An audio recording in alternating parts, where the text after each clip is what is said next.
Ассаламу алейкум, добрый день. Это очередной выпуск ток-шоу «Чеченская история. Война и мир». И сегодня у нас очень актуальная, очень важная тема. 26 ноября исполняется 35 лет с того момента, когда на внеочередной 4-й сессии Верховного Совета Чечено-Ингушской АССР 9-го созыва была принята Декларация о государственном суверенитете Чечено-Ингушской АССР.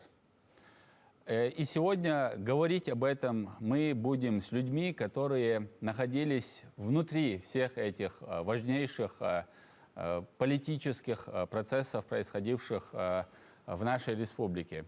Это депутат парламента Чеченской Республики и мой соведущий Магомед Хамбиев, который во времена Ичкерии занимал должность министра обороны ЧРИ, и человек, один из главных авторов этой декларации, который занимал должность председателя Комитета Верховного Совета и член Президиума Верховного Совета Абдулла Бугаев.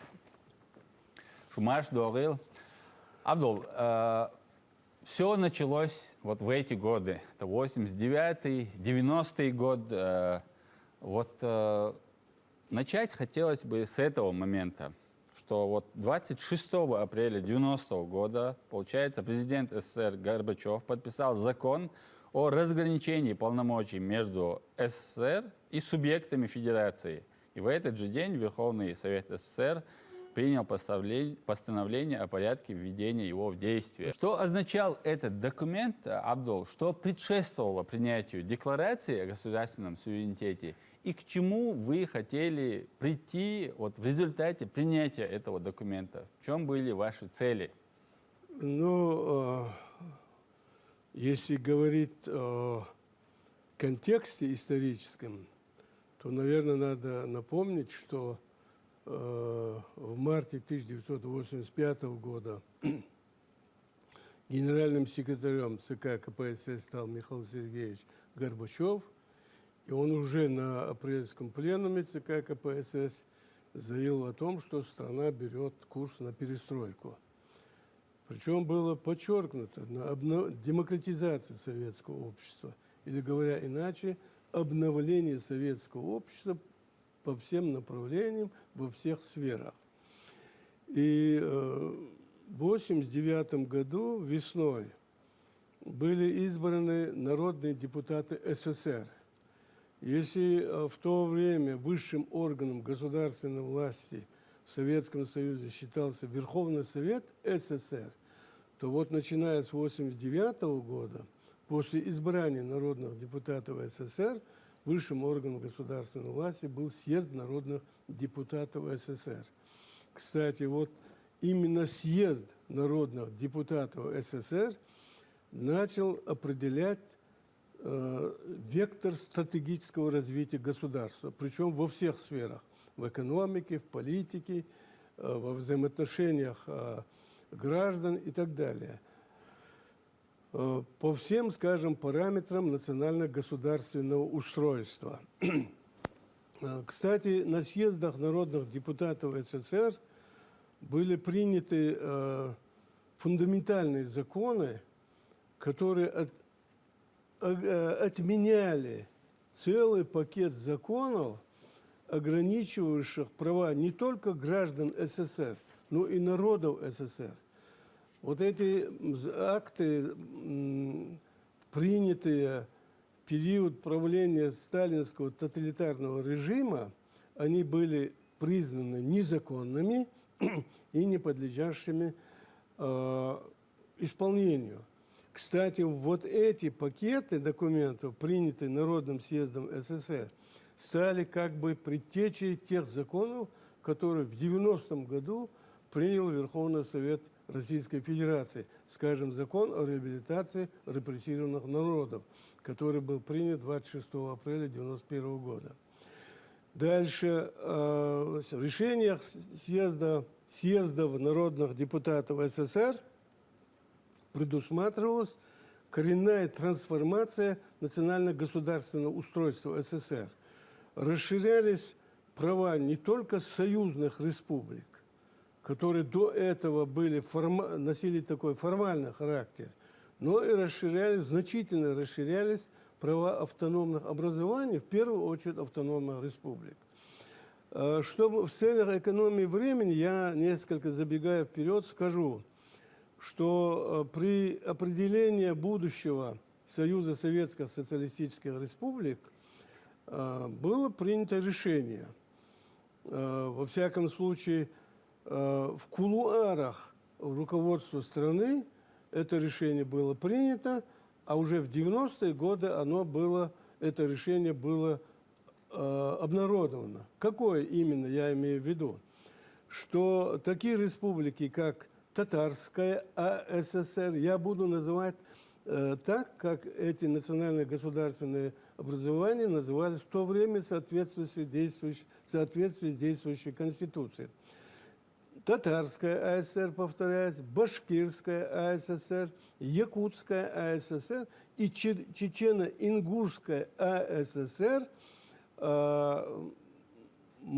им давалось право участвовать в подготовке и подписании союзного договора. Иначе говоря, их статус поднимался до статуса союзных республик, то есть государств, образующих новый союз республик. Поэтому, конечно, это для соответствующих республик, и тем более для нас, и чеченцев, и ингушей, это был очень значимый прогноз, значимая перспектива, и поэтому мы, конечно, к этой ситуации готовились. Но вместе с тем, уже начиная где-то с января 1991 года, вот этот парад суверенитетов союзных республик, когда прибалтийские республики отказались участвовать в подготовке союзного договора, их примеру последовала Молдавия, Грузия, Армения. То есть из 15 республик только лишь 9 республик включились в активный процесс подготовки союзного договора. 12 июня 1990 года Верховный Совет Российской Федерации, РСФСР в то время, принял Декларацию о государственном суверенитете Российской Федерации. Кстати, вот в этом документе было сказано, что обозначена перспектива участия Российской Федерации в подписании нового союзного договора.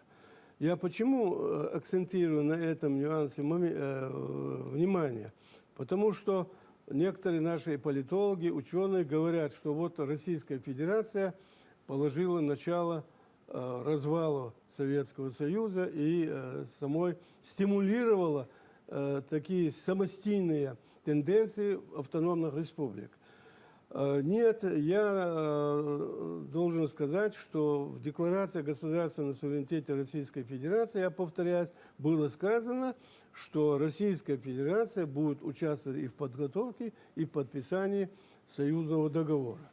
Но еще в мае 90-го года Борис Николаевич Ельцин, он в то время председатель Верховного Совета, а его первый заместитель Руслан Имранович Хасбулатов, будучи в Башкирии, Уфе и будучи в Казани, в Татарстане, сказал такие слова, я цитирую: «Берите столько суверенитета, сколько вы сможете проглотить».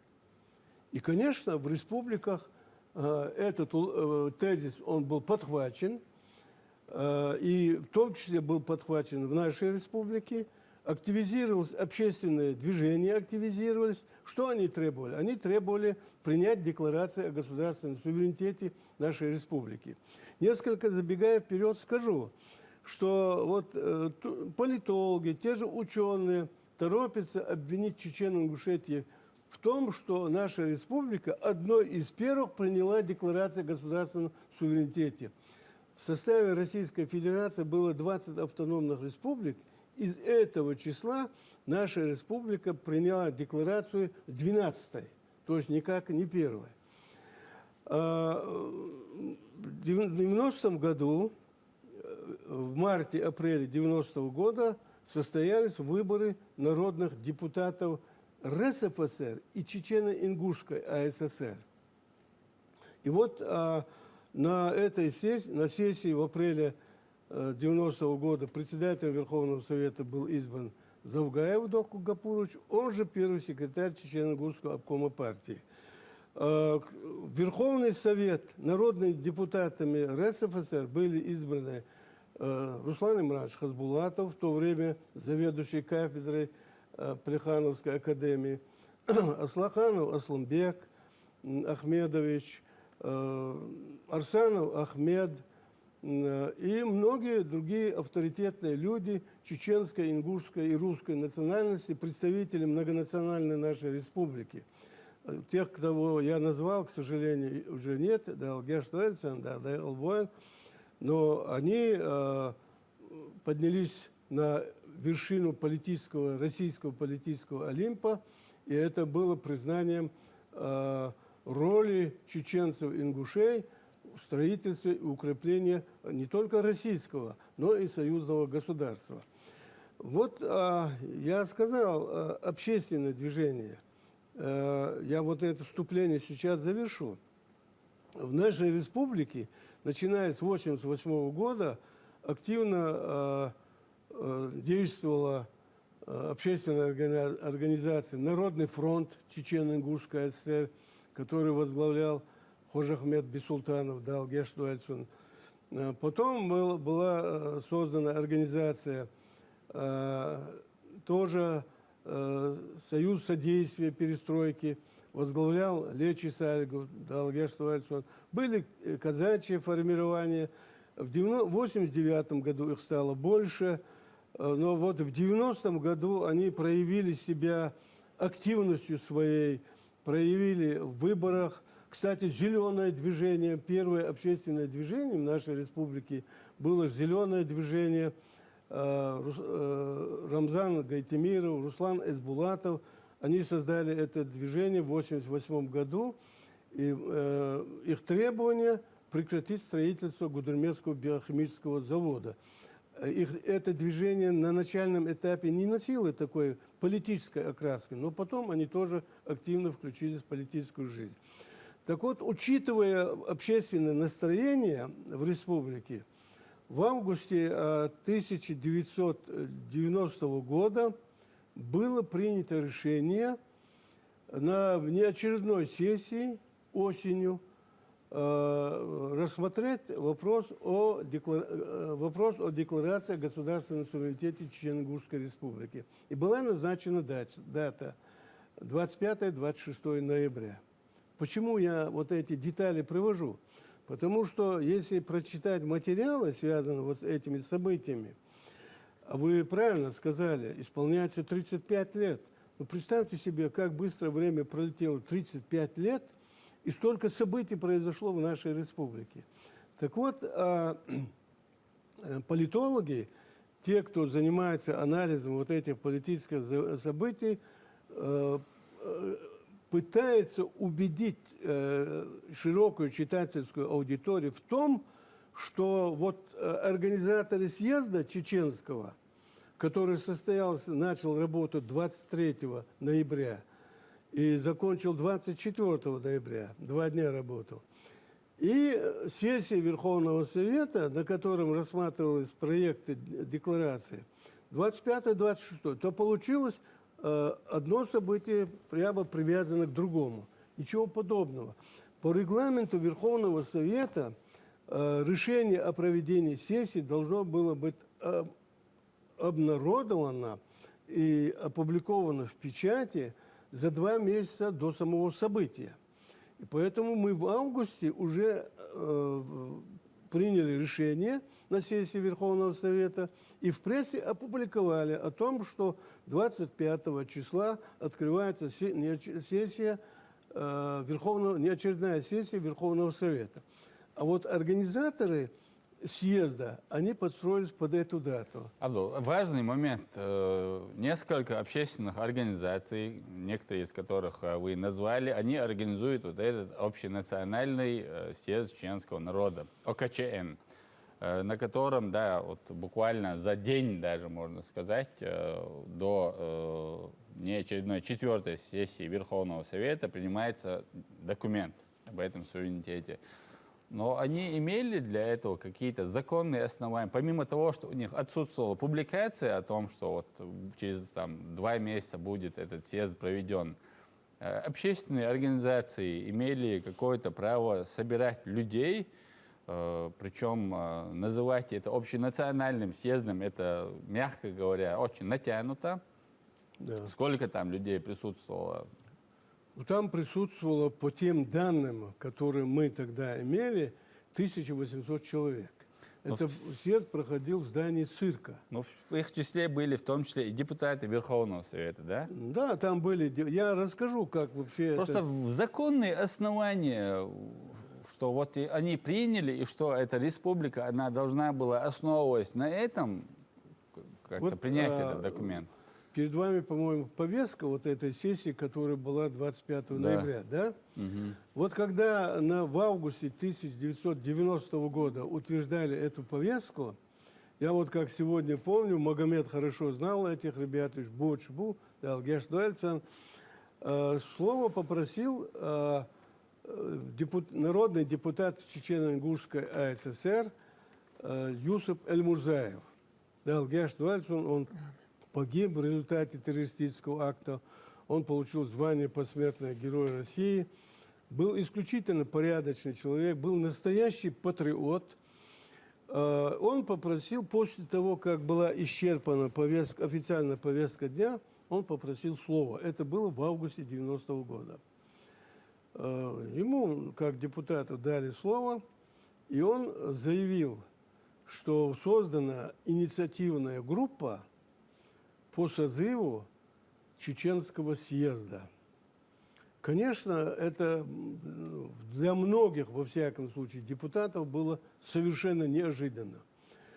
Почему неожиданно? Например, для меня, как человеку, который изучал исторический опыт национально-государственного строительства, было хорошо известно, что с такими вещами, как национальные съезды, нельзя так всуе подходить, так скоропалительно принимать решения.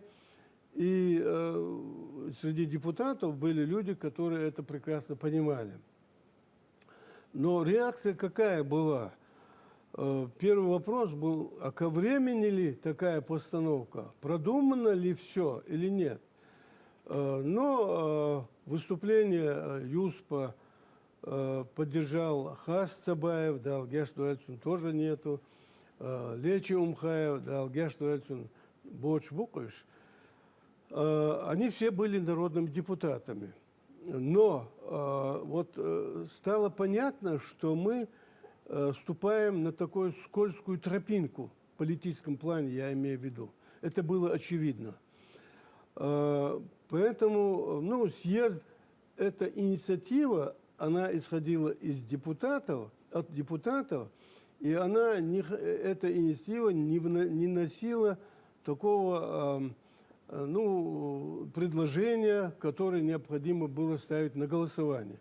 Ну, создали эту инициативную группу, ладно, но я помню, на второй же день было заседание Президиума Верховного Совета, которое проходило под председательством Завгаева.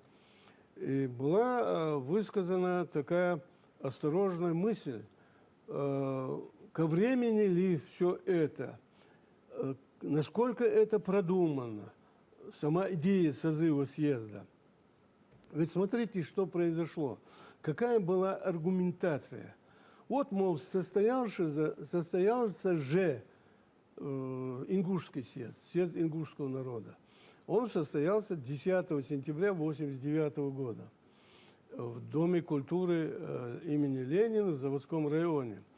На этом съезде выступали и представители общественных организаций, партийные, советские чиновники ингушской национальности.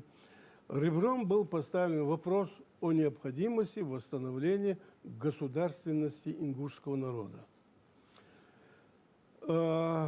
Если меня спросить как историка, да, такое право ингушский народ имел поставить такой вопрос, имел право требовать восстановления своей государственности, которая была упразднена, и это они отмечали, объединением Чечни и Ингушетии 15 января 1934 года.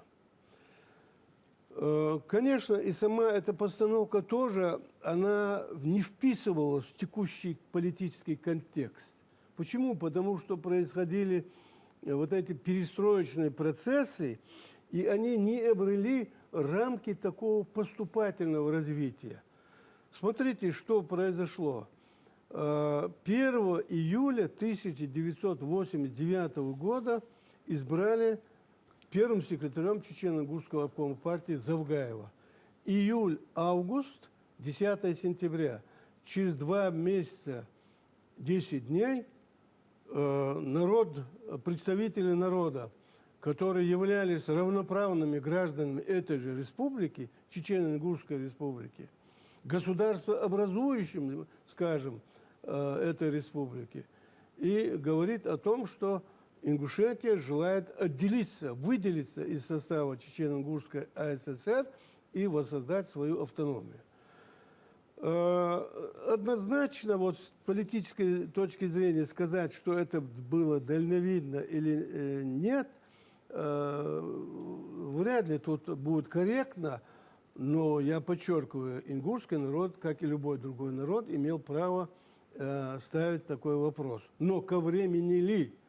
И вот инициаторы Чеченского съезда говорили, когда мы с ним уже начали беседовать, говорит, время ли сейчас собирать съезды. Они говорили, а вот ингуши же собрали съезд, они же потребовали восстановления автономии. Да, они требовали восстановления автономии. А потом, когда мы стали, а какая же будет повестка дня на этом съезде, было сказано, что вот на этом съезде надо рассмотреть тоже декларацию о государственном суверенитете Чеченской Республики. Поэтому вот по степени остроты и вот в текущей ситуации нам казалось, что это недальновидный ход.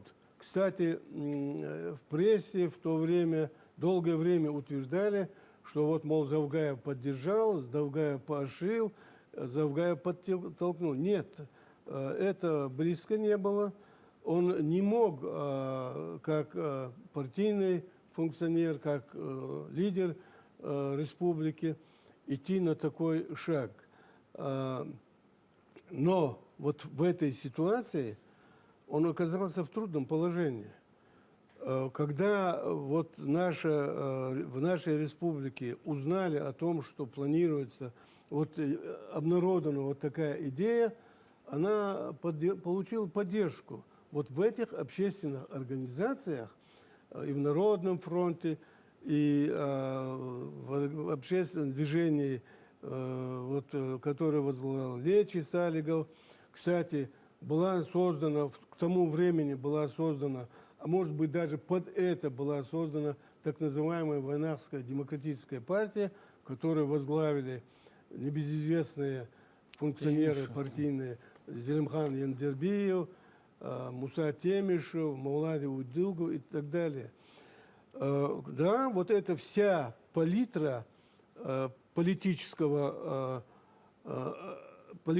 архитектуры нашей республики, они сразу, исходя из конъюнктурных соображений, подхватили эту идею. Абдул, я что пытаюсь понять? За 2 месяца до вот этой сессии Верховного Совета, если вы это опубликовали, если вы заявили всей республике, что Верховный Совет вот выносит на повестку вопрос о принятии декларации о государственном суверенитете, то есть это по-любому, это мероприятие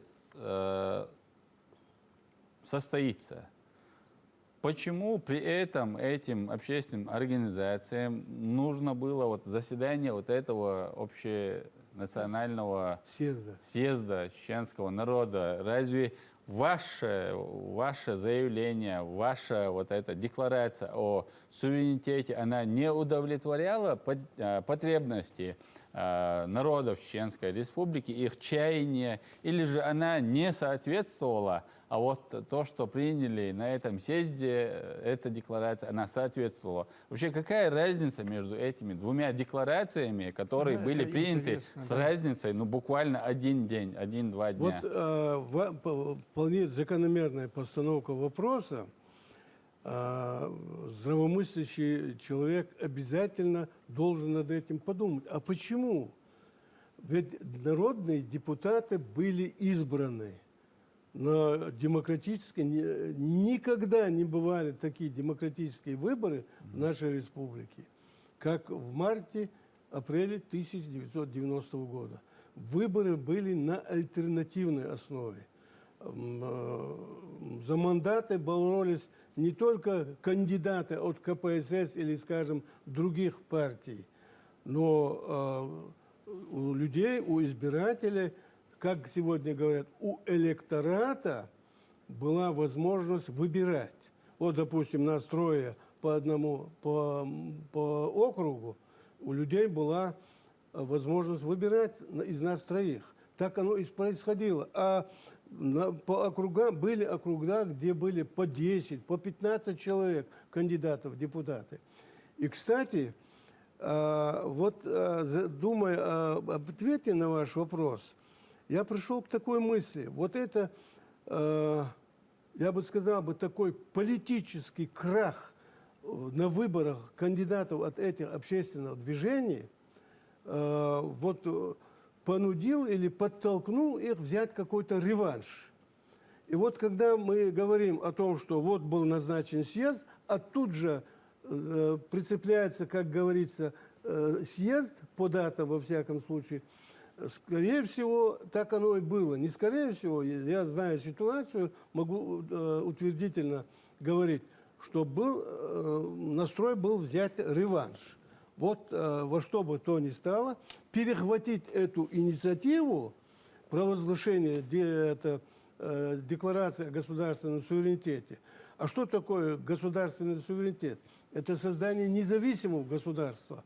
А вот представьте себе, народные депутаты провозглашают декларацию, и они знают, что им, во всяком случае, нарисована в перспективе роль подписания союзного договора, а тут эти наши горе-патриоты, потерпевшие крах на выборах, они решили, нет, давайте мы опередим и сделаем шаг. Важнейший момент, Абдул, если простыми словами, значит, всенародно избранные депутаты заявили о том, что они спустя 2 месяца примут декларацию о государственном суверенитете, затем будет подписан договор о союзном государстве. Союзное государство, оно что подразумевало, какие, интересно, полномочия? Вот, типа Белоруссии, Абдул, если коротко сказать. Типа Белоруссии, вот, то есть типа абсолютно независимое государство могло быть создано, автоматически, причем без каких-то политических, военных коллизий, без потрясений, без каких-то разборок. И вдруг, значит, в противовес этим депутатам, всенародным избранным, появляются некие общественные организации, которые хотят взять какой-то политический реванш, чьи-то их эмоции были задеты, чувства были задеты. И они вот затевают вот такую политическую авантюру с проведением, значит, съезда, на котором собирается 1800 человек. Да, там есть и некоторое количество этих же депутатов, но они знают, что спустя 2 дня все равно эта декларация будет принята, но все равно проводят это мероприятие. В связи с этим возникает вопрос. Это 90-й год, это конец 90-го года. Вряд ли эти общественные организации не были связаны с некоторыми силами в Москве. И вряд ли Москва сквозь пальцы смотрела на то, что вы собираетесь делать, значит, 26 ноября, объявить о создании независимого государства. Кого мы можем назвать интересантами и заказчиками, спонсорами? Понятно, что было и движение снизу для проведения этого съезда, но без этих интересантов, без людей, которые оказали им моральную, политическую, возможно, финансовую поддержку, вряд ли бы проведение этого съезда было бы возможным. Вы назвали опять-таки Юсупа Эльмурзаева. Безусловно, мы не можем там, его обвинить Нет, в этом. конечно. Но вот эти общественные организации, мне кажется, что они не были независимы. Я думаю, что они от кого-то зависели, и вот на ваш взгляд... Я 100% знаю, что и Юсуп Эльмурзаев, и Лечи Умхаев, и Хас Цабаев, и множество людей, которые их поддерживали, они руководствовались тем, что они помогают своему народу.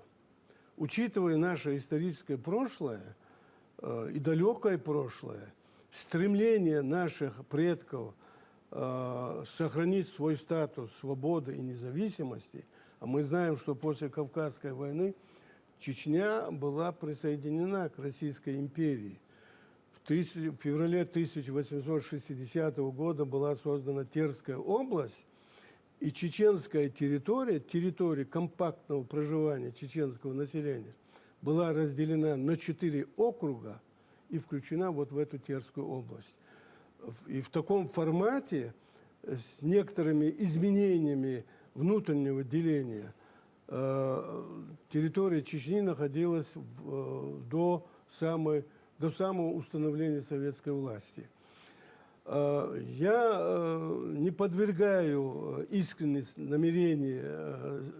не подвергаю сомнению искренность намерений Умхаева и его соратников, но вместе с тем не могу не сказать, что они несколько идеализировали чеченское общество.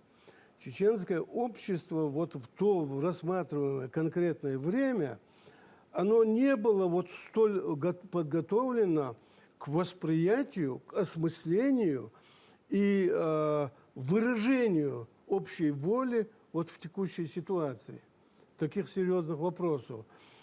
Я возвращаюсь еще раз к событию 1 июля 1989 года.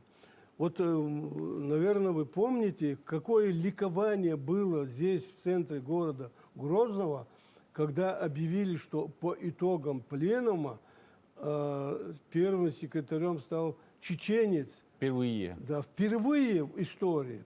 Чеченец стал руководителем политической вершины, под руководством на которой ориентировалась вся наша республика многонациональная. Это раз. Второе. Вот общественные организации, да, включились все общественные организации, но потом постепенно проходило отрезвление, поскольку началось, я расскажу немножко про съезд, началась эскалация самой политической ситуации. И педалировали эти процессы вот эта Войнавская демократическая партия. Она, партия это, 10, 100 человек, не больше. Они пытались быть впереди всех. Они пытались быть лидерами, они пытались быть агентами влияния на общественное мнение. Достаточно, вот там, я в прошлый раз показывал книгу, которую написал Мусат Темишев, «Почему Россия и Чечня не Америка».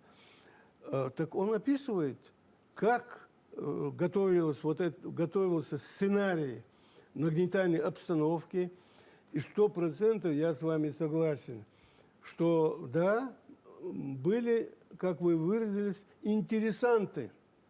Вот когда процесс подготовки декларации стал очевидным, и стало очевидным, что декларация будет принята, свою заинтересованность, но не конструктивную, заявило руководство Российской Федерации, которое, по моему мнению, и для этого у меня есть основания считать, что была заинтересована в том, это руководство было заинтересовано в том, чтобы дискредитировать все решения, принимаемые Верховным Советом, легитимным Верховным Советом Чечено-Ингушской Республики.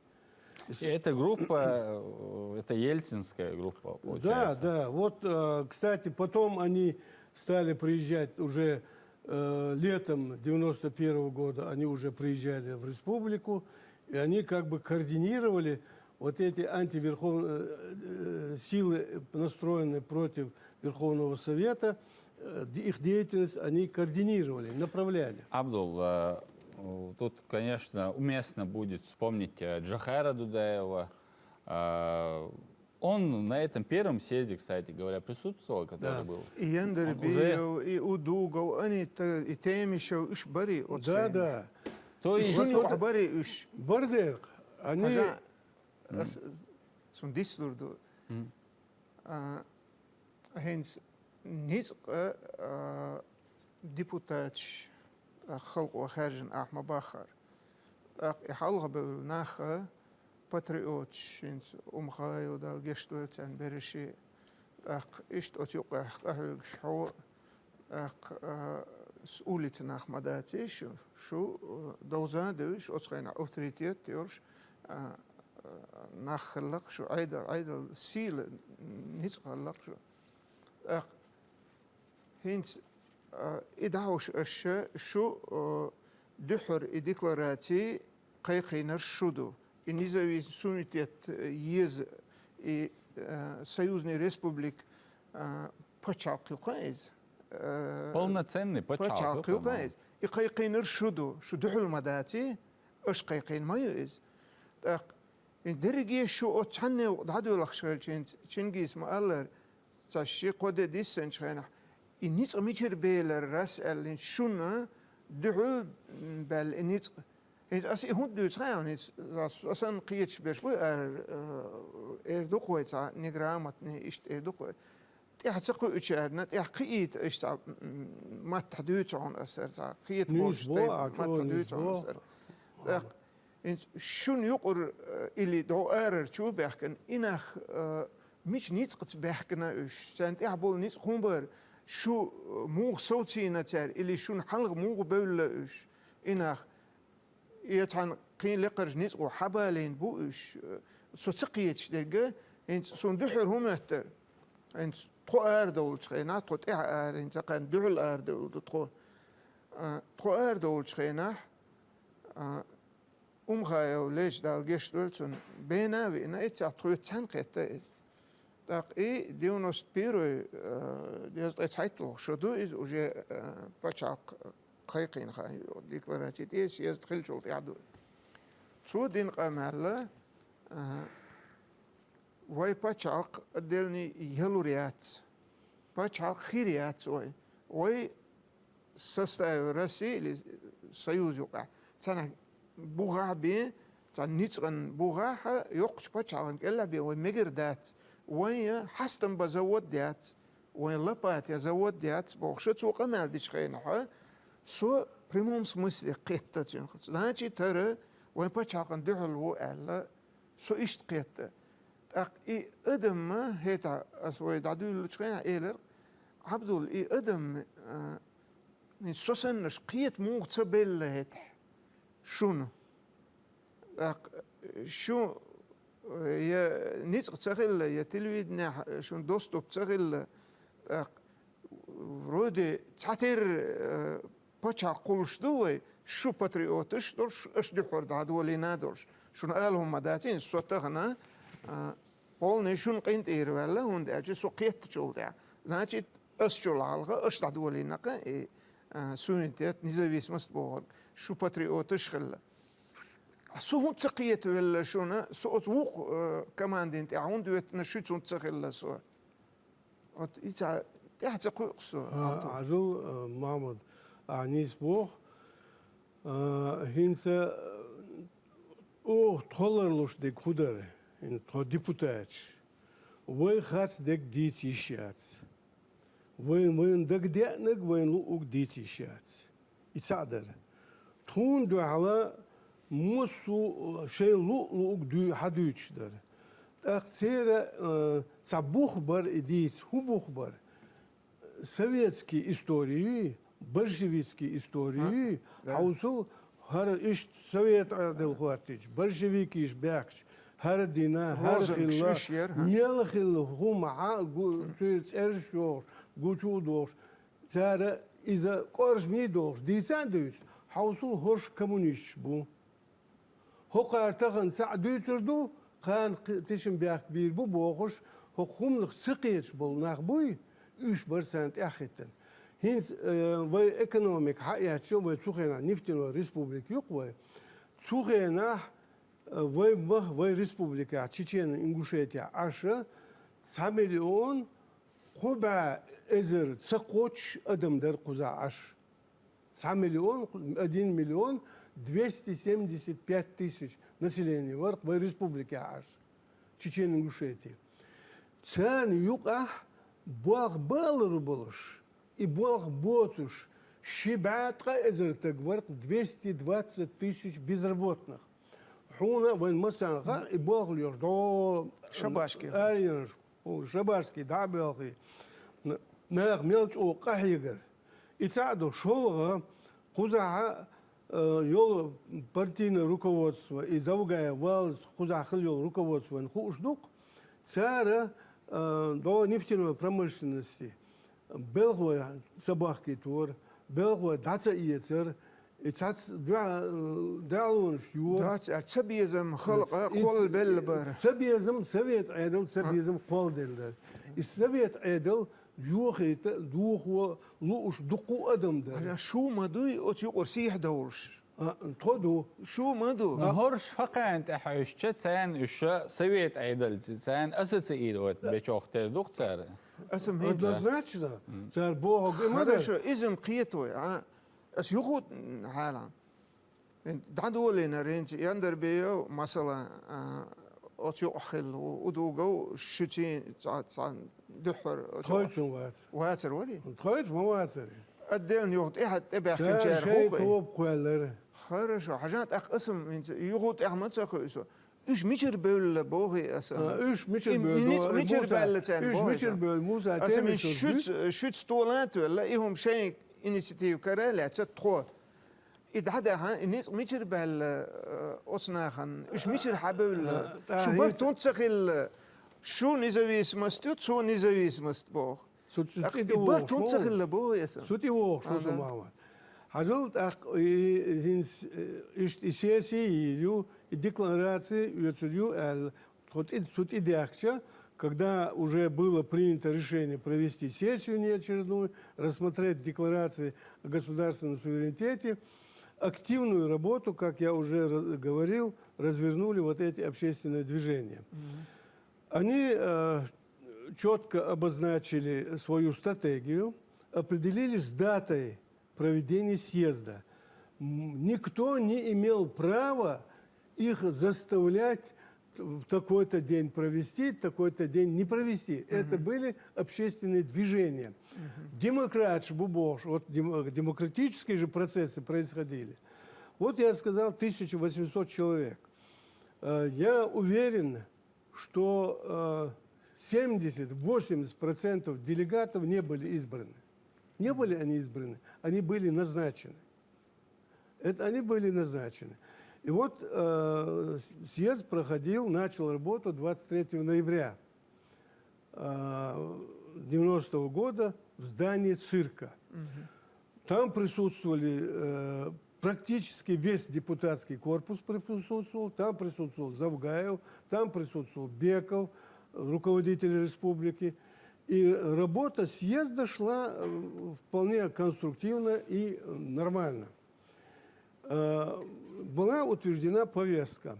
Кстати, верховодили на съезде, поскольку это съезд был создан по инициативе общественности, тот же Юсуп Сасламбеков, тот же Яндарбиев, и их другие соратники. Они вели этот съезд. И, кстати, вот на этом съезде некоторые представители нашей интеллигенции, национальной интеллигенции, увлеченной вот, общественной востребованностью вот этих лозунгов демократизации, суверенитета, выступали очень недальновидно, очень недальновидно. И вот вдруг слово попросил Джохар Дудаев. Наверное, было единицы, которые знали его, ну, и те, которые его пригласили.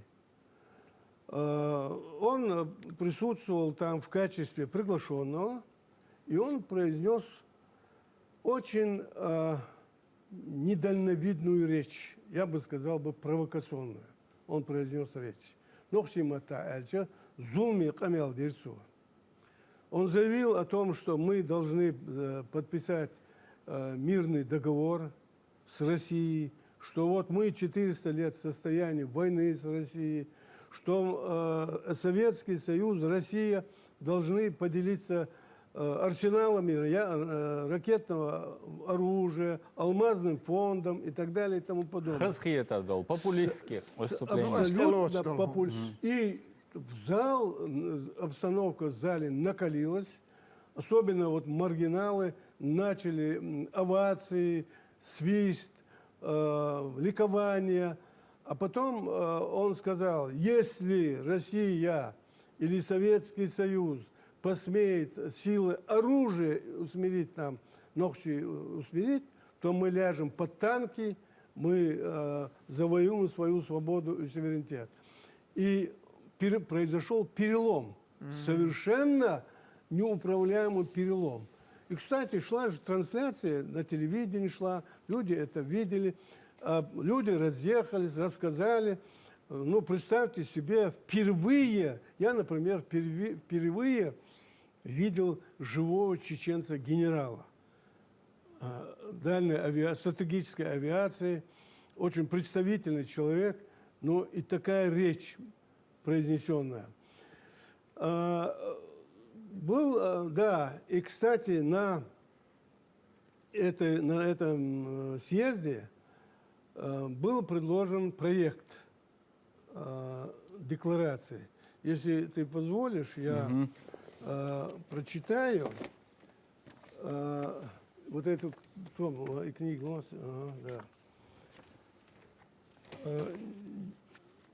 Некоторые дам пояснения. Вот когда Верховный Совет принял решение обсудить и принять декларацию о государственном суверенитете, выступали по телевидению, депутаты выступали, рассказывали о том, как будет идти подготовка вот этой декларации. К моменту открытия сессии Верховного Совета 25 ноября 1990 года было подготовлено 14 проектов декларации о государственном суверенитете. 14. Все 14 были опубликованы в республиканской печати. Ногайская общественность подготовила, там казачье население подготовили. Было 4 различные общественно-политические силы подготовили, отдельные наши политические деятели, известные ученые деятели тоже подготовили свои авторские проекты, опубликовали. И, кстати, эти все проекты обсуждались в комиссии Верховного Совета. Теперь вот на самом съезде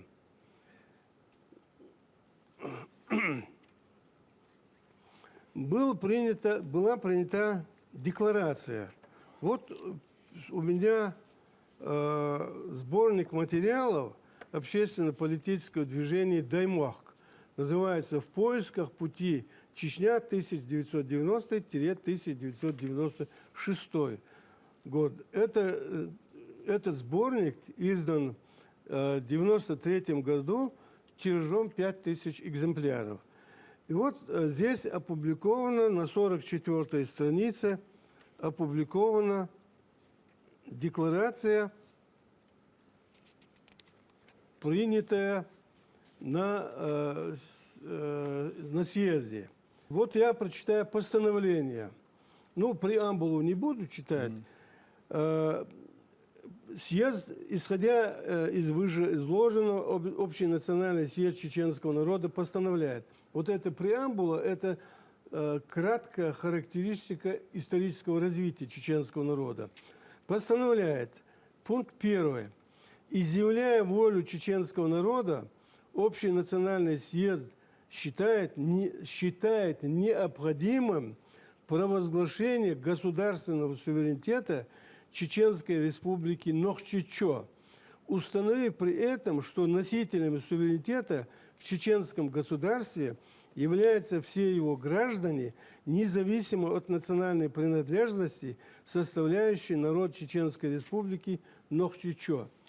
Суверенитет Чеченской республики, пункт 2.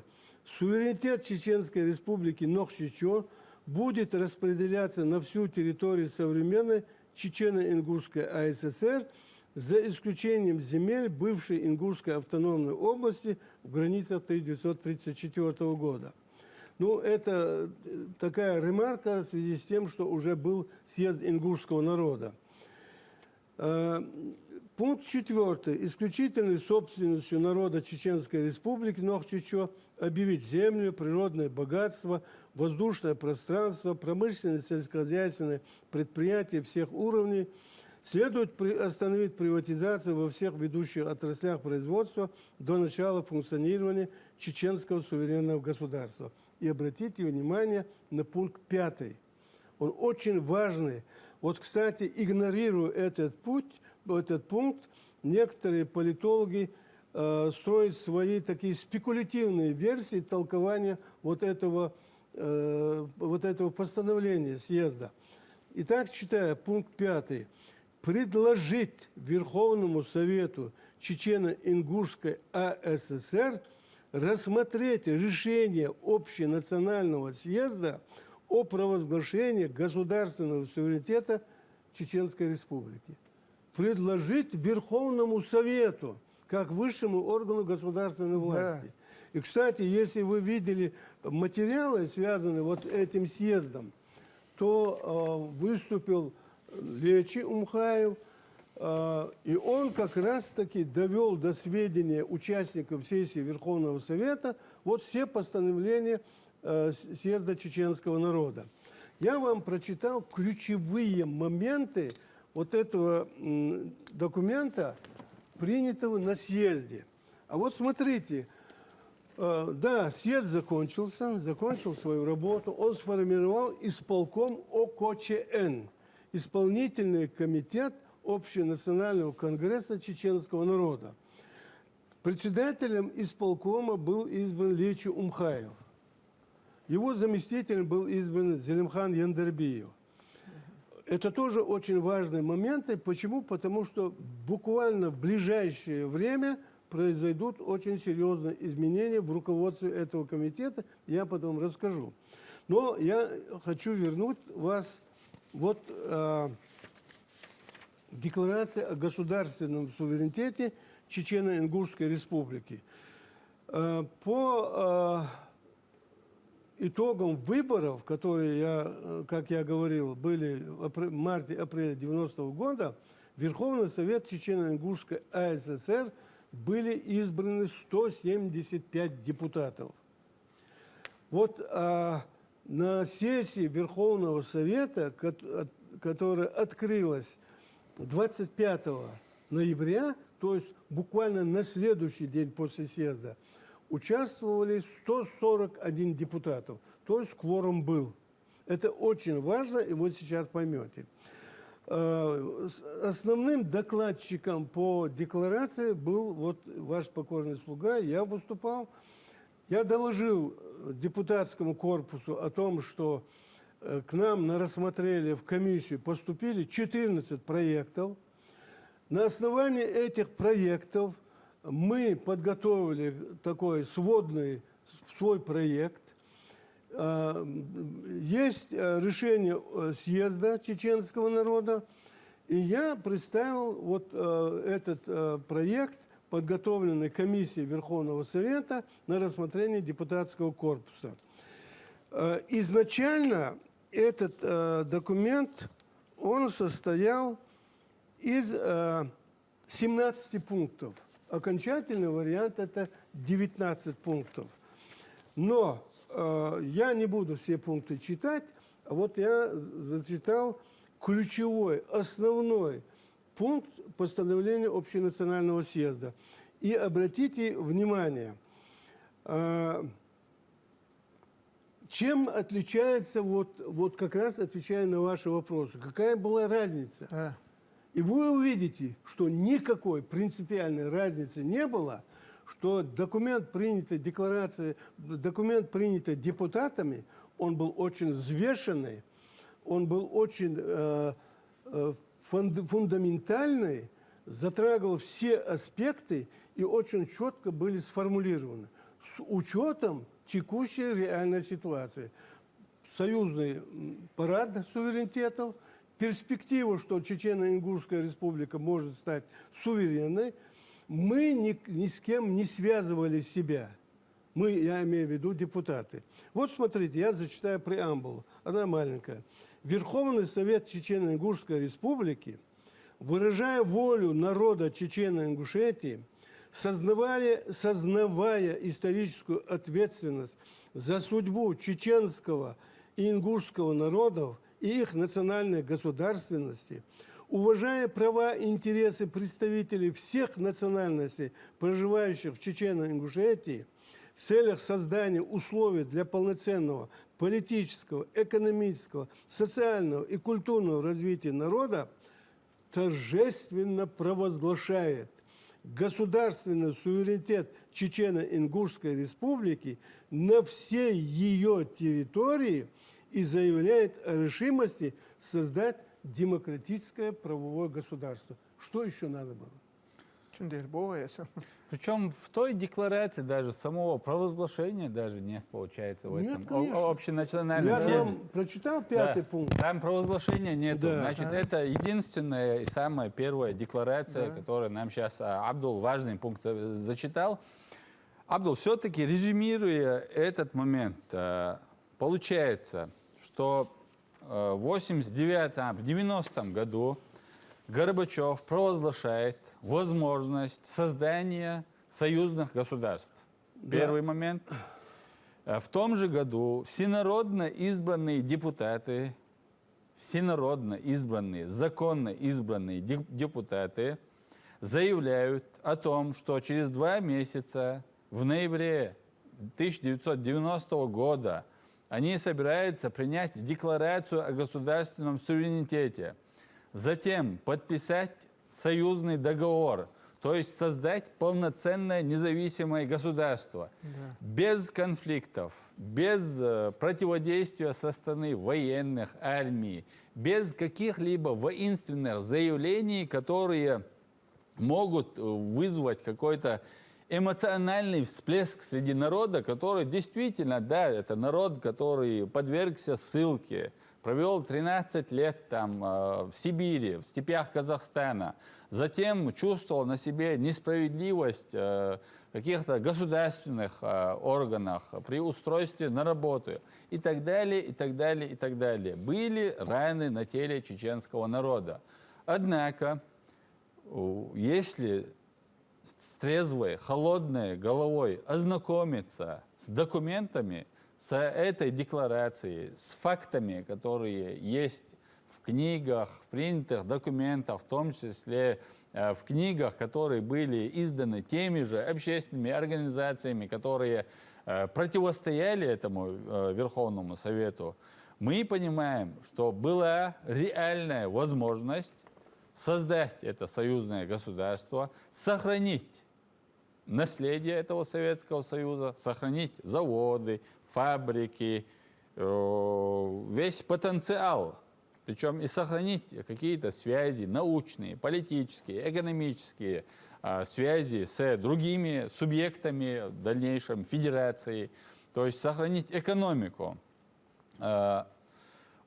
И в этот же момент, в этот же период появляется группа людей, я не знаю, к кому их отнести, то ли к среднему классу, то ли к творческой интеллигенции, но в основном эти люди, наиболее активные среди них, если вспомнить того же Яндарбиева, Удугова, Темишева, это творческая, значит, скажем так, интеллигенция, которая не имела опыта, значит, политического опыта, не имела.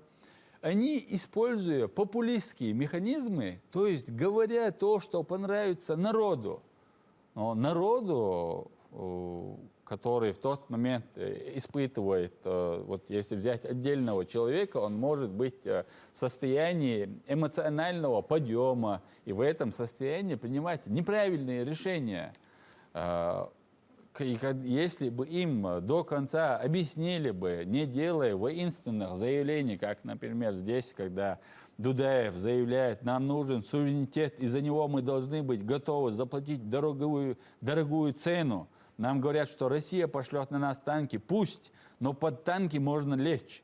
Когда ты делаешь такие громкие заявления, за которые не готов отвечать, и когда Абдулла, ты и другие люди видели генерала, но генерала, который к 1994 году, когда началась эта война, не подготовил ни армию, ни оборону, ничего, и привел нашу республику к полному экономическому краху, возникают и вопросы к нему, и как к военному.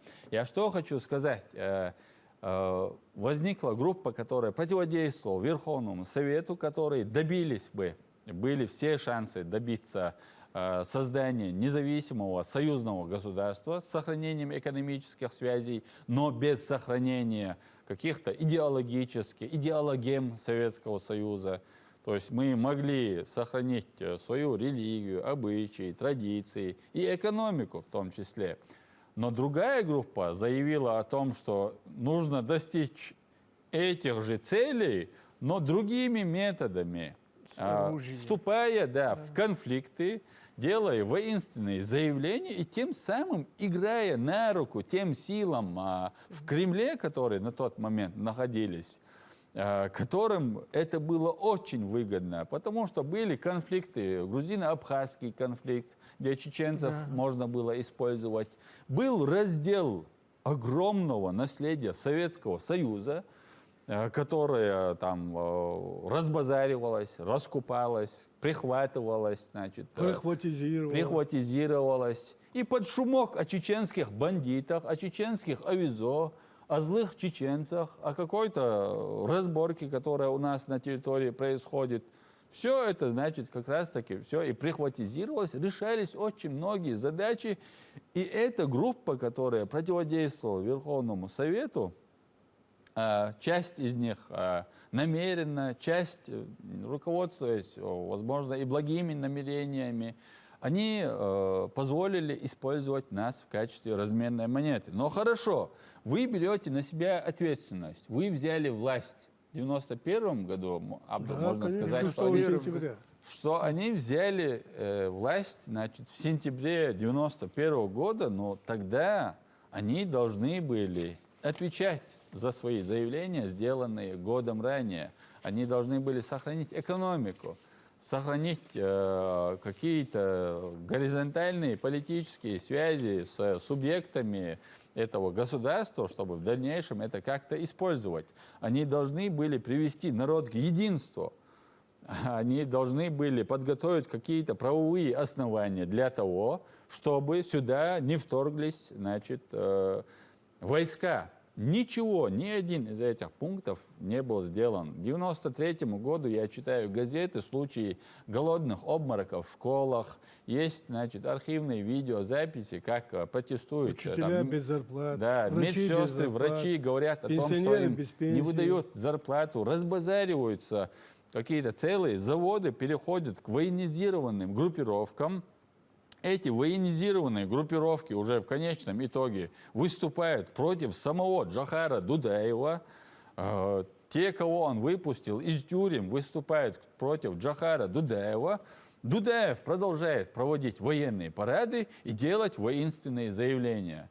То есть дает все козыри в руки Ельцину, который к тому времени-то уже решил свои политические вопросы с Горбачевым и с Хасбулатовым, но у него оставались еще несколько, и дальше, значит, принимается, значит, решение о вводе войск на территорию Чеченской Республики. И было ли это решение преступным? Я считаю, что это решение было преступным, и считаю, что действия, значит, Дудаева были вот через знак равно ошибочными, преступными, недальновидными, безответственными, к великому сожалению. И тем более жалко это осознавать, так как и в окружении Дудаева тоже находились настоящие патриоты, которые переживали за будущее этой республики, но они, к сожалению, оказались не у дела. Абду, я сейчас закончу. И самое, знаете, что удивительное и интересное, и Дудаев лишил силы свое окружение, которые действительно были патриотами. И в дальнейшем Масхадов лишил это свое окружение, которое его поддерживало, которое не хотело делать популистские заявления, а хотели вот как-то мирно, по-умному решить наши вопросы и создать наконец-таки это независимое государство, которое не позволили создать в 90-91 году. И Масхадов этих людей отдалил. И поэтому снова в нашей республике выиграли популисты, выиграли, я не хочу даже их называть радикалами, потому что ничего радикального ими сделано не было. Они просто затеяли ту войну и бесславно в итоге проиграли в этом военном противостоянии. И нет никакой заслуги в военном гении Джохара. Это были люди, это были ополченцы, которые вышли, когда уже вторглись в войска, которые даже не были задействованы многие в политических процессах, и они приняли на себя этот тяжелейший удар военной машины. Мы скатились снова в катастрофу. Поэтому, чтобы сегодня судить о нашей истории, чтобы сегодня снова не позволить горлопанам использовать нашу республику, чтобы нас не использовали в качестве в качестве разменной монеты, чтобы мы свои достижения сегодняшние, Мухаммад, когда мы можем решать свою судьбу, когда мы можем исповедовать свою религию, соблюдать свои обычаи и традиции, сегодня снова появляются эти же люди, эти же люди, которые делают воинственные заявления и не отвечают никак за свои слова. Это просто потрясающе. Абдул, как повторяется история? И почему мы... Все говорят, история повторяется или как фарс, вот в данном случае как фарс, да? Самое такое неконструктивное было взято на вооружение, причем строя разного рода спекуляции. Вот я вам просто сейчас продемонстрирую, Мухаммад Хатин, отвечая на его вопрос, очевидные спекуляции. Вот эту декларацию мы приняли, уже было поздно ночью, 25, 26, с 26 на 27. Звонил, меня пригласил, за мной приехал начальник секретариата Верховного Совета Сулейман Шаипов, и привез в Верховный Совет, там у себя в кабинете с руководством Союза СССР, то есть Горбачевым, с Лукьяновым, разговаривал, Дока Гапурович разговаривал. И вот, оказывается, поводом послужила та неверная информация, которая ушла в средства массовой информации. Сразу же сенсационно заявили, что Чечено-Ингушетия вышла из состава СССР, из состава РСФСР. И вот 14-я статья послушайте, и для телезрителей я хотел бы озвучить эту статью. 14. В целях строительства демократического общества, успешного функционирования народно-хозяйственного комплекса, обеспечения безопасности, обороны, проявляя уважение к суверенным правам всех народов, придерживаясь принципов самоопределения нации, добровольности и равноправия, Чечено-Ингушская республика, обращаю внимание, вступая в договорные отношения с другими республиками, государствами и союзом государств, сохраняет всю полноту власти на своей территории. Вопросы, отнесенные к совместному ведению субъектами договоров, решаются на основе равноправия. Договоры о сотрудничестве с суверенными республиками, государствами, союзом государств Чечено-Ингушская республика будет заключать только на основе интереса народа Чечено-Ингушетии. Таким образом, мы не привязывали себя никуда, мы оставляли для себя маневр. Это разговор идет в ноябре 90-го года. Кто тогда мог предположить, что буквально через несколько месяцев развалится Союз Советских Социалистических Республик? Да никто. Никто не мог даже мысли допустить, что такое случится. Но вот в этой 14-й статье было очень четко сказано, даже заключая договора о совместном ведении, На основе интересов. да, на основе Да, это один абсолютно такая форма государственное устройство, это как абсолютно независимое государство, причем да. с сохранением этих отношений, Теперь с дальше. которыми мы 70 лет были связаны. Вот некоторые так называемые блогеры в интернет-ресурсах разжигаются такие страсти. Мол, депутаты ущемляли интересы ингушского народа, который требовал восстановления своей автономии и возвращения пригородного района. Я вам зачитаю 17-ю статью. Очень важно, чтобы она была услышана. Смотрите, статья 17. Территория Чечено-Ингушской республики не может быть изменена и использована без ее согласия. Чечено-Ингушская республика подтверждает справедливое требование ингушского народа о восстановлении национальной государственности и необходимость решения вопроса возврата территории, принадлежащих ему и отторгнутых в результате сталинских репрессий пригородного района и части территории Малгобекского района в пределах их бывших границ, а также правобережной части города Орджоникидзе, Владикавказа. И обратите дальше внимание. Союзный договор будет подписан Чечено-Ингушской республикой после решения вопроса возврата отторгнутых территорий Ингушетии. Территориальные споры Чечено-Ингушской республики с другими республиками решаются только путем переговоров. Чечено-Ингушская республика самостоятельно определяет свое административно-территориальное и национально-территориальное деление. Статья 18. Чечено-Ингушская республика имеет атрибуты суверенного государства, гражданство, герб, флаг, гимн и столицу. И, наконец, 19. Настоящая декларация является основой для разработки новой конституции Чечено-Ингушской республики и вступает в силу с момента ее принятия. Что еще надо было? Какая еще свобода? Какая еще независимость? Какой еще суверенитет? Это, да. И вот смотрите. И это опубликовано еще в газете, да? Это все опубликовано. Это, кстати, это из газеты. Давайте покажем. Вот она.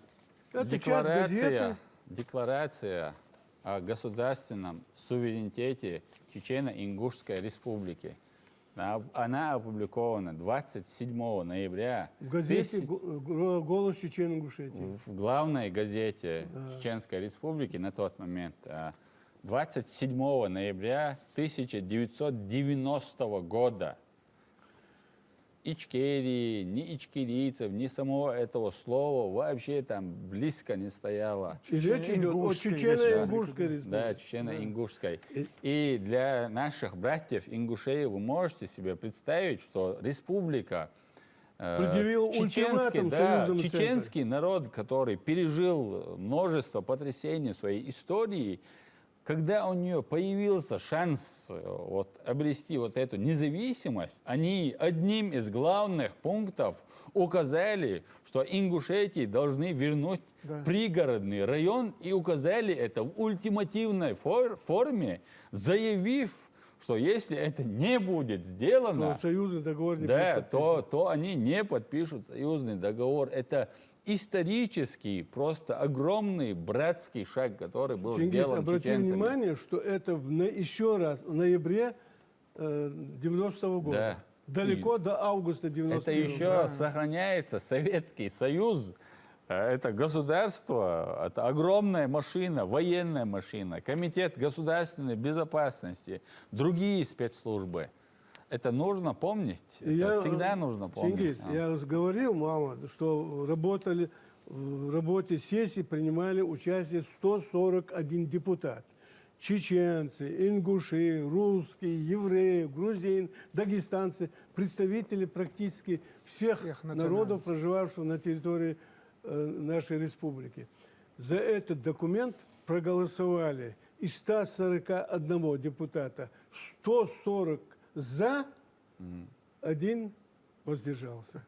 Один. Абдул, Один. все-таки подходя ближе к финишу. Еще, я сейчас, и вот один момент. Но мы знаем, что дальше уже творилось, да, в республике после принятия.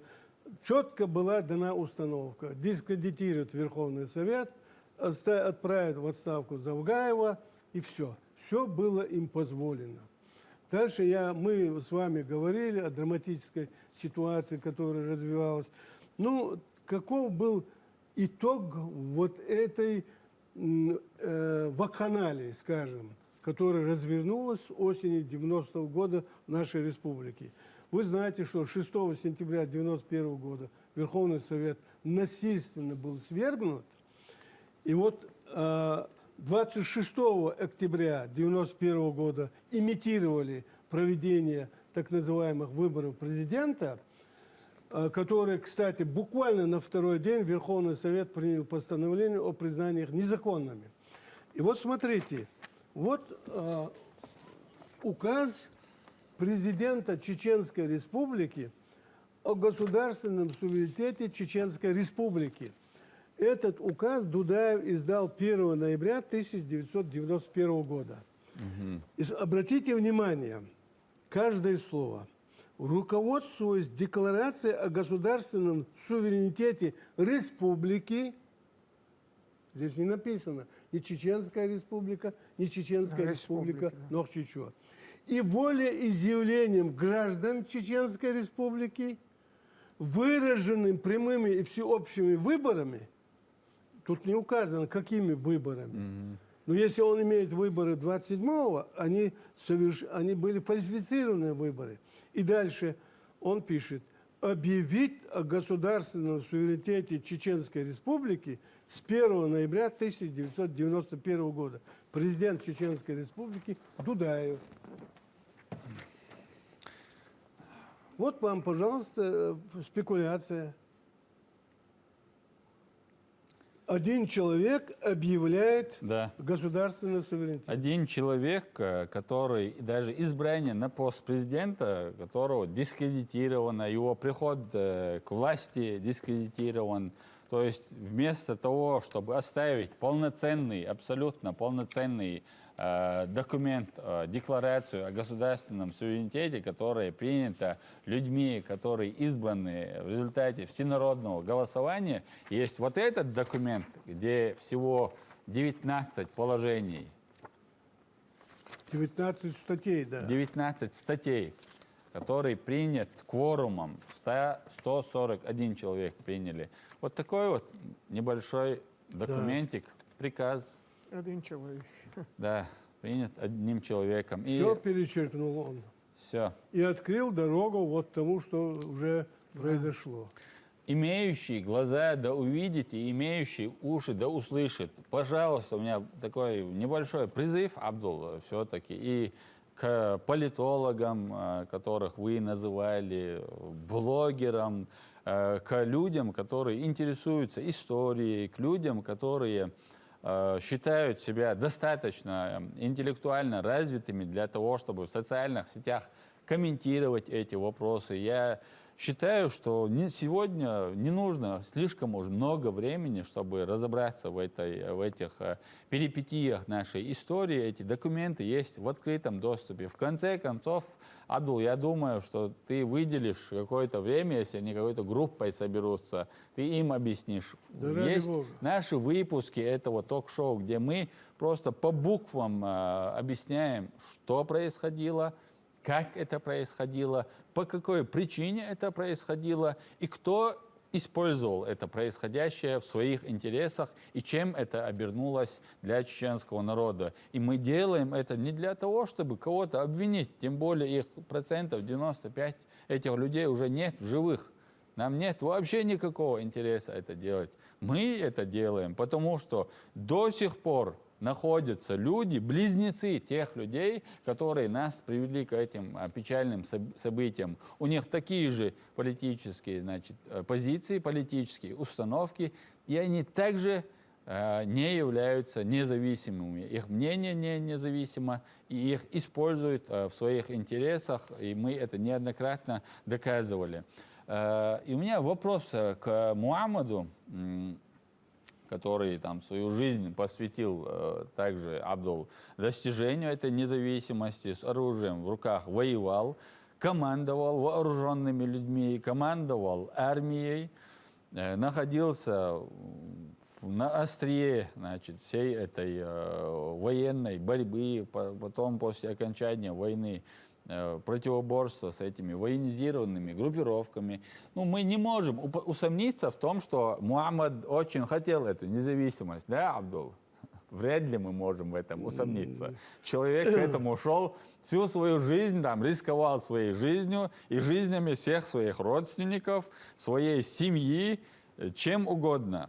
Я думаю, что Мухаммад, зная его, даже когда мы не были знакомы, зная его, наблюдая его действия, сегодня я могу публично сказать, что он ни на йоту не сомневался в том, что он добивается свободы, независимости и счастливой жизни для своего народа. Безусловно. И Фанатично он Да. верил.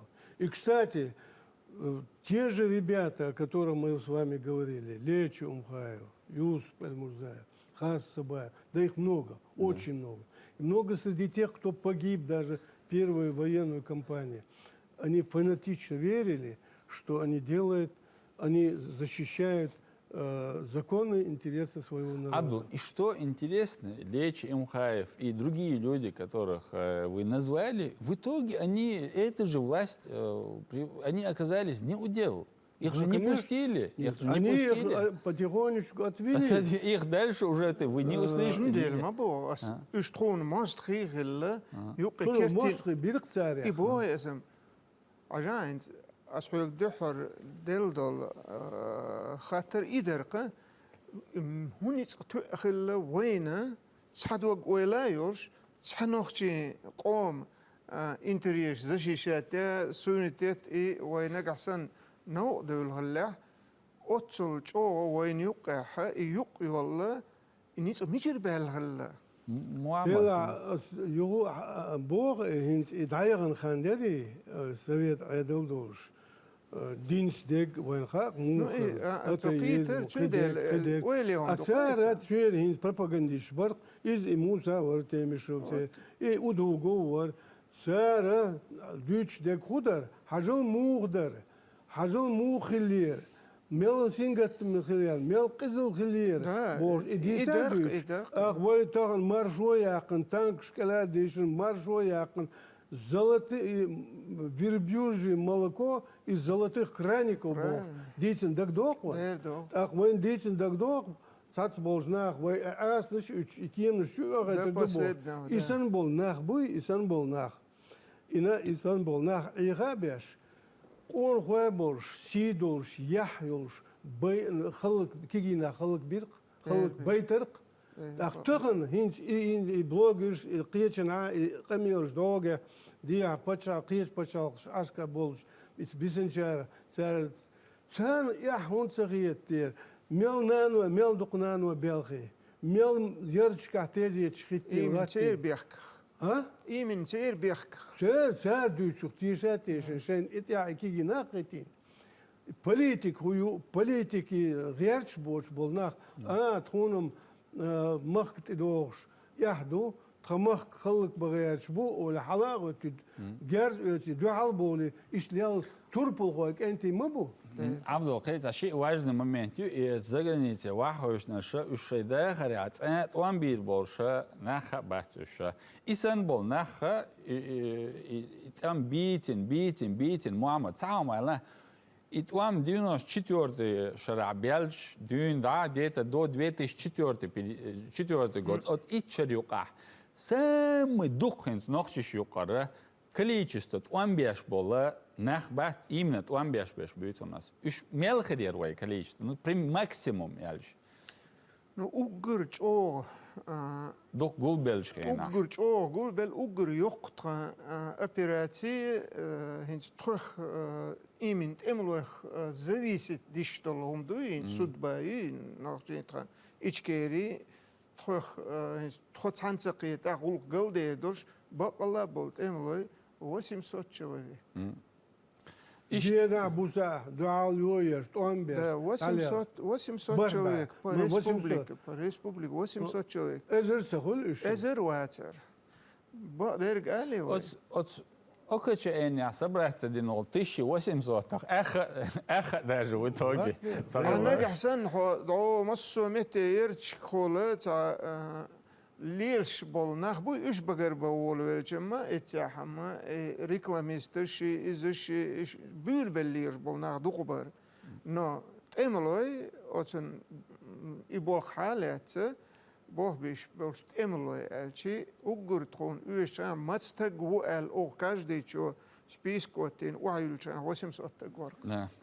شيء ويود شيء يخليو أشت محمد صويق دل غير شو الخطر هودر حدواق ويلا أتستملوا شدواق ويلا تعتريوش خليو الخيط قصونا أنت تخينا داخل خنرشة يوتاختغن دين برشة تعبش نوح شو عاش بوش تعبش زغنيتي عاش بوش أنت هر عبدالس وين زكي تحتين يلا هر ديكلاراتيو 90 году 27 ноября хара объявить иньола хар 19 пункт чуаха йолша хар массана далмола опубликовать эрю асар Абдулвай дополнительно разные ресурсы ханахи ешит максимально внимание привлечь хажаруса Мухаммад хар хот ядек элет хар вайчак дялли хар нагахсан хун туам خلش государство خلاري أخوي إيه درق أو قوش درق تكون هو شو تغيرش درق داري إيش تغيرش ما دار إيه تكون موتيت نر إيه ما داري هند أجي أوس ديكلاراتين هوش دحول بورسن دعيتن ما دوتخو قيتيا إيش سوينتيت نزاويسمستي ترويغراتي شو دحول خل دوق تكون إيش بريبادينست دينهم دو جند لاس دعو والله تغينا ألر يا الله تق شون السوقيت متسويل سمسوبو ورقدو بيسنرش تاع بغير بقاس تخو مو تقيت ديال غلوت اش تلات اش دحور قيقين شو بالخ تخو متقيت ديال تنديل ما بوس دير اي تغن نقعسان اوتخينا برت خلاح اي او ار ازني تشو من هو خقان دحول باخ نشبوي نقعسان اناخ تخلاحه تغنا سون بوش بول سنيورتر هوخماخكر احمباخ دوك انت ازنشك انت دين خلغر مبر مل انت دعبها مل ايكونوميك شي متخل غير اوتخين انا كسن اش اتلاتي هار شي داي بولش مبر اوتخين سسترني جولغش يحكنا تاع داس قصر ما ياتر اشلر يرمير ايش هتخشون وانا غير در Mohammed, het schijterend, zo zwart door gaan gewoon. Wij, zo dat nog чек am, dat наивник am, do elgiet zo'n большинстве своем, шайвол стагаться витас, за хыз камел дичхан, ювой исторически, поймешь, о моей генетика, это все темлой хилар, вой барзат сравнивать дар, и там да, о романтик хиеткуани, на самом деле, это часть ментальности чеченского народа. Хил даял, вайшайл эпоса очень связанную, вайшайл национальный герой и темлову. Так там тастагуэла Оля, Ант Абдул-Хажа интеллигент, научный деятель хилуар, он даже говорит, что он первый генерал вар и нохчи. Шенге, сам Ишт was хыз камел диш, я о я халгофтой, я халгофтой. из сессии Верховного Совета. Жахар январе 91 года Хацави Ари, Цавалир Кайз, Ваймах Хацавалин, председатель исполкома ОКЧН Хелерсун. Вирксар, Хажа Хажин, из Яндербиев, Сар, Хажа Хажин, Леч Датетен, Леч Китер, Шедок Уайли Цалилос, Деги, Цансадори, Шен Матек Атиадоти, Китер Леч. Кита, Суюк Давелер, но Юстх Савелер. Шавел Давал, Нохши Халкан, Лейхел Чеквелер Леч, Далдел Уайли. Так, Борол июня,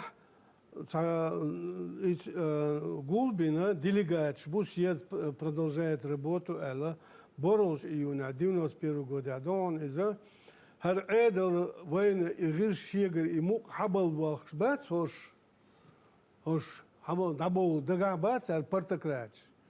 Элла 8 июня 91 года было принято решение вооруженным путем свергнуть действующую власть.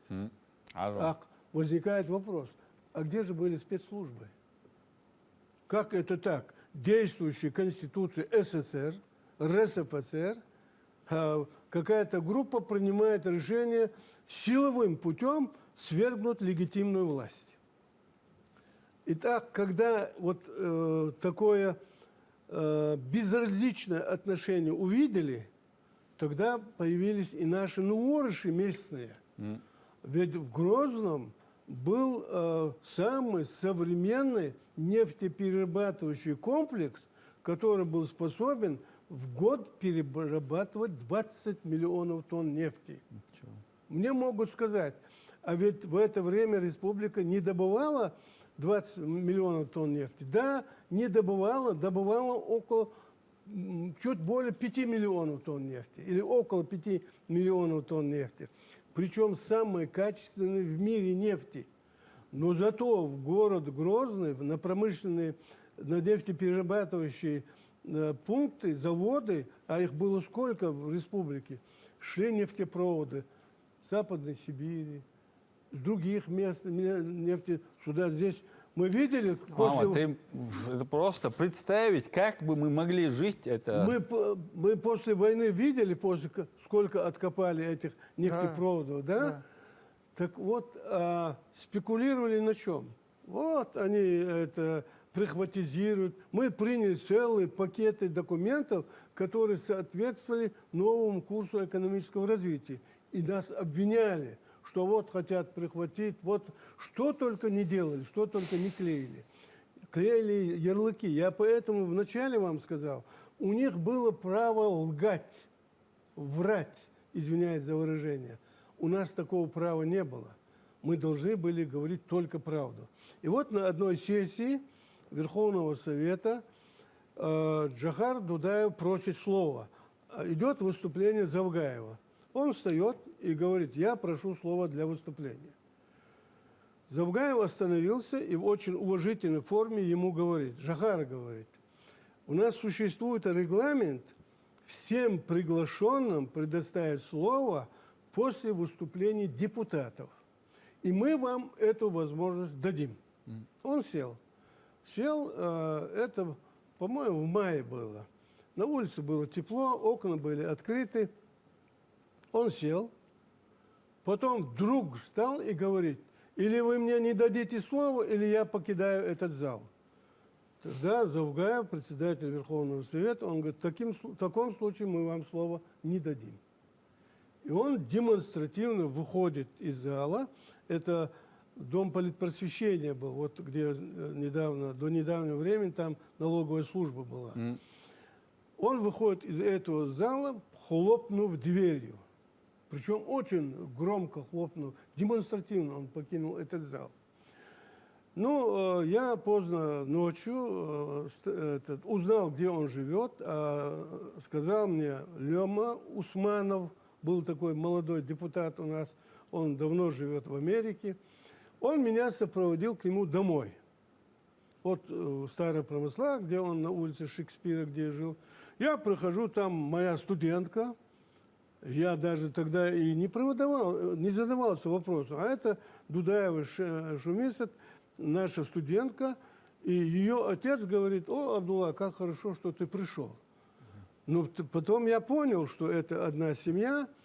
Ну, мы так по нашей этике поговорили, и я зашел к Дудаеву. Он тоже вышел, когда узнал, что мы пришли. Мы зашли в комнату, и это позднее время. Я вот сейчас заканчиваю. Это позднее время. И, ну, разговорились.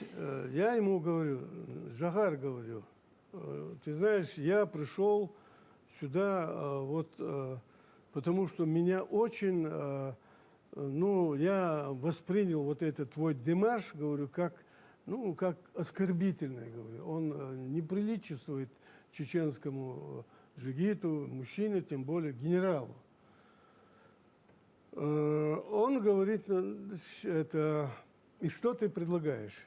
Я говорю: я бы на твоем месте извинился перед депутатским корпусом. Он говорит: этого не будет никогда. Если не будет, я ухожу. Он говорит: ты пришел ко мне в гости, и не поведав хлеб-соль, ты, как чеченец, не можешь так просто уйти. Ну, Лема тоже мне говорит: давай сядем, поговорим. Кстати, Лема ушел и прилег спать. Это же было позднее время. И вот мы с Жагаром просидели до утра. И он мне доказывал вот то в правоту и обоснованность вот тех претензий, о которых он говорил на том съезде. Подписание договора. Я говорю: мы же не в состоянии войны. Нет, мы в состоянии войны с Россией. Мы должны подписать договор. Нет, нам надо долю золотого фонда, алмазного фонда отдать. И так далее. Я говорю: Жагар, говорю, ну это я не воспринимаю это всерьез, такие заявления. Вот он рассказывает, как должна быть создана, какая конструкция власти должна быть в республике. Ну, очень много чего он говорит, не понимая реальной ситуации. Потом я ему говорю: Жагар, говорю, я в 9 часов должен быть на работе, но мне уже 6-й час, мне надо еще домой привести себе порядок и на работу. И он мне говорит: во сколько мне прийти в Верховный Совет? Масад даже доволший от сиги. Я говорю, я в недоумении. Я говорю: как? Я готов, я принимаю твое предложение. Я говорю: давай 8:30, хавулат сиги. 8:30 приходи в Верховный Совет. Мы с Лемой уехали домой. Лема жил на минутке, я на окружной, поехал домой, переоделся, вернулся. Почему? Потому что в 8 часов Завгаев, как правило, приходил на работу. Я пришел, у меня кабинет был на 2-м этаже, у Завгаева на 3-м этаже. Я поднялся к нему, он у себя на рабочем месте, и там же Яндаров Андербек дал Гештуальцун. И я им говорю: вот так и так я всю ночь провел беседу с Жагаром, и вот он должен прийти.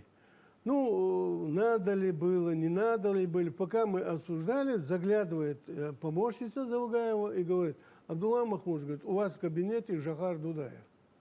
Я спустился, Ну, мы снова поздоровались. Его сопровождали двое братьев Арсунукаев, Абу и... Ильяс. А? Ильяс. Ильяс, да. Они вдвоем сопровождали.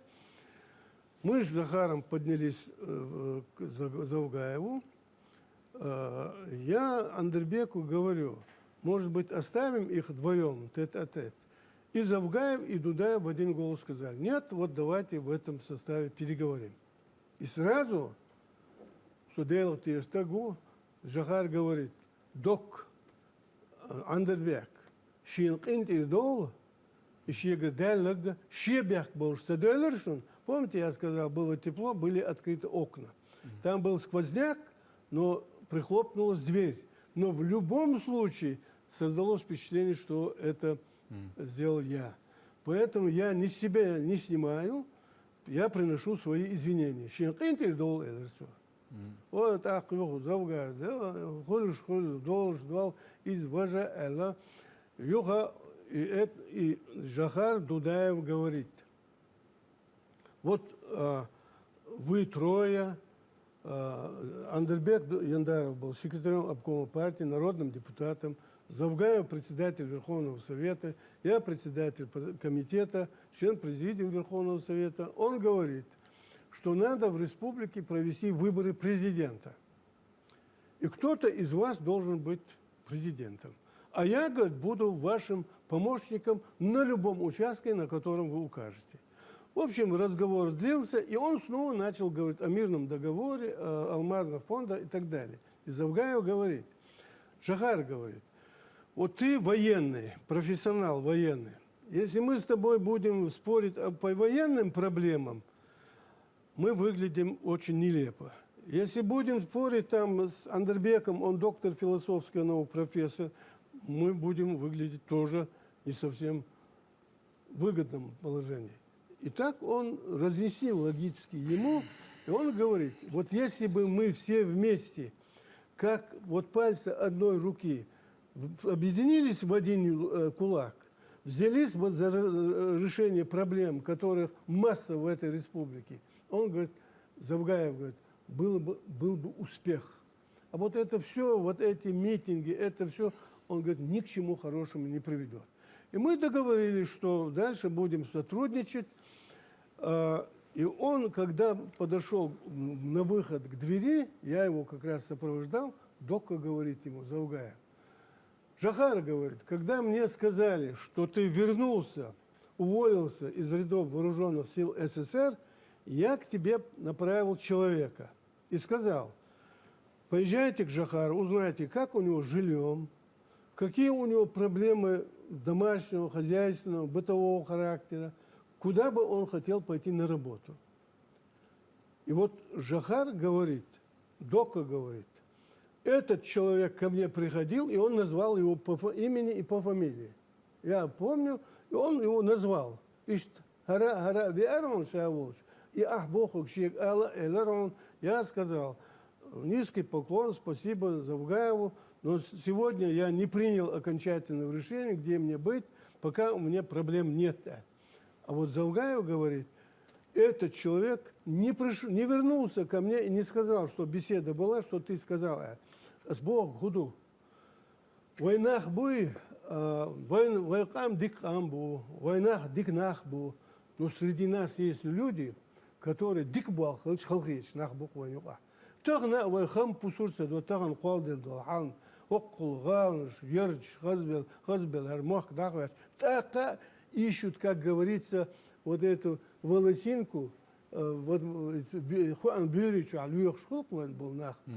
Дик буах хилынкуеш.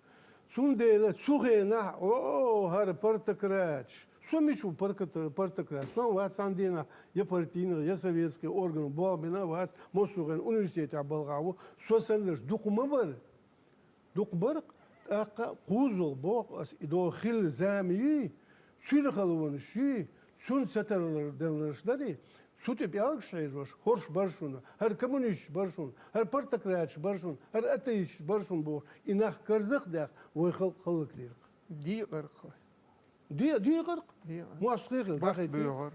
طبعا تعديل قخية محلها بالله يودي قرا دا ديال توام دا بالله ريسبوبليك وستنويت إنه تعبيرتي دا غنا قزق تحق دودا سيوخا خلق قيش правительство زوجة بيتخلق وشاد شاء صعب دي نهتا دينا أعمد حاجة الغاز وتقوب ده صوت يعلم زي نخمات وش تقوي وشو политика. И настолько широкий жест я вплоть до того, что даже шакитиговать бин болнаха, сокстуди чаши креча, шакитиговать бин отец и свободно могут приехать. И они у него вообще в государственных органах власти разные нахбукой, буй Абдул, интеллигенцию, кибеш бу боевики хилларша бу кибек отсюндела. На основе вот сегодня даже сказанного чувство ответственности, помимо любовь вообще к родине, любовь к своему народу, она подразумевает прежде всего и чувство ответственности за эту республику, и чувство ответственности за свой народ. Мало, если вы просто удовлетворяете какое-то свое чувство собственного, не знаю, достоинства, когда вас хвалят за ваши какие-то громкие речи, этого мало.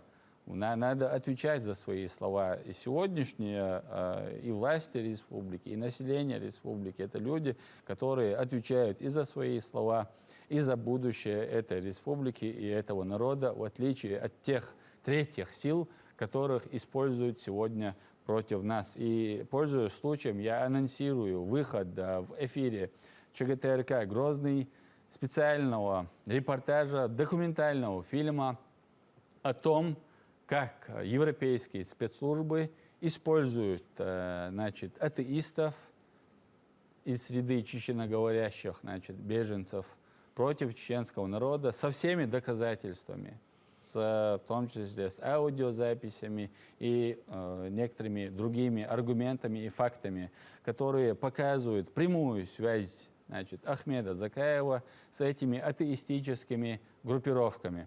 Это все будет показано и в эфире ЧГТРК «Грозный», и будет опубликовано в социальных сетях. Еще раз я напоминаю о том, что в Чеченской Республике на постоянной основе ведется работа по архивированию всех аудио, видео, текстовых и фотоматериалов тех людей, которые работают против Чеченской Республики, вплоть до их комментариев. Все это в свое время, даст Бог, будет передано в судебные инстанции для того, чтобы призвать к ответу людей, которые работали против чеченской государственности и которых используют против чеченского народа. И эта работа ведется против представителей любых национальностей, которые работают в нарушении закона, в нарушении каких-то общечеловеческих норм, если их деятельность направлена против нашего народа, всех народов, проживающих на территории Чеченской Республики и всей Чеченской Республики, для того, чтобы не повторялись вот эти вот трагические события, произошедшие с нами в 90-х годах. Огромное достижение в том, что у нас есть люди, как Абдулла Бугаев, как Магомед Хамбиев, которые готовы говорить правду о произошедших с нами событиях. Они хотят эту правду говорить, и они говорят эту правду. Пользуйтесь, пока у вас есть такая уникальная возможность. У многих и многих поколений чеченцев такой возможности услышать эту историю и сделать для себя выводы. Этого выбора не было, к сожалению. Абдул Дахка, Мухаммад я очень надеюсь, что мы еще повторим по каким-то актуальным событиям или же по какой-то исторической повестке, повторим эти наши аналитические беседы, и это принесет большую пользу. На этом мы завершаем сегодняшнее ток-шоу «Чеченская история. Война и мир». Она выйдет в пятницу вечером после вечерних новостей на ЧГТРК «Грозный». Смотрите и думайте. Сутяха шу адекюэл марш ойл.